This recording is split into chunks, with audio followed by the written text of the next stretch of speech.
کوچک اما تعیین کننده، نمادی از فناوری‌های نوین در رزم.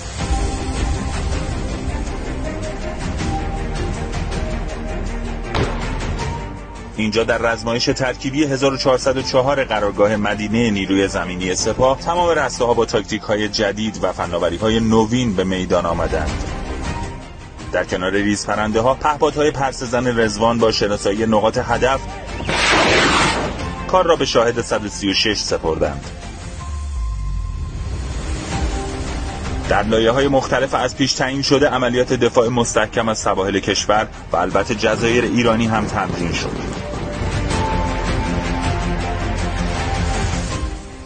نیروهای ویژه نیروی زمینی سپاه پاسداران انقلاب اسلامی برای مقابله با هلیبرد دشمن و نزدیک شدن به ساحل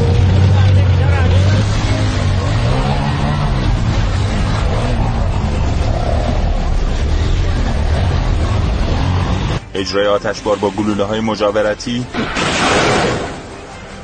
و آتش ساحل به دریا برای انهدام اهدافی که قصد نزدیک شدن به خط ساحلی را دارند و همچنین آتش سنگین به مواضع دشمن.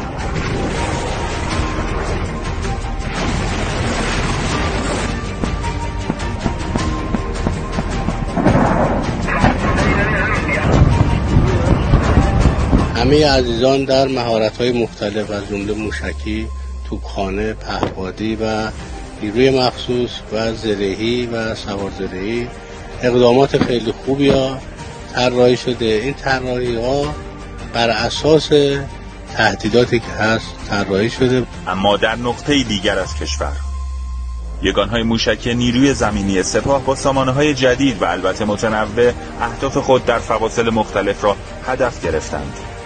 حالا سامانه موشکی که به تازگی به یگان موشکی نیروی زمینی سپاه الحاق شده به هدف خودش شلیک خواهد کرد.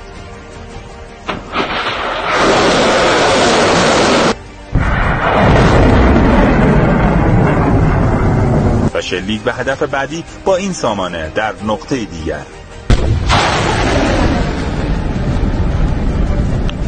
و لحظه شلیک موشک نفوذی نقطه زن در شرایط جنگ الکترونیک.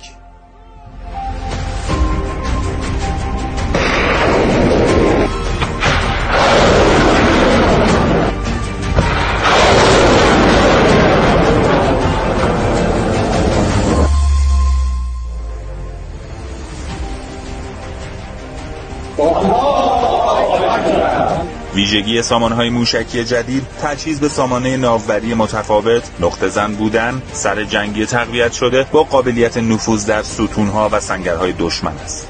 پدافند غیرعامل بسیار خوب انجام شد. آفند جنگالی داشتیم، پدافند جنگالی داشتیم. محمد سالار پایداری، خبرنگار گروه منطقه عمومی رزمایش.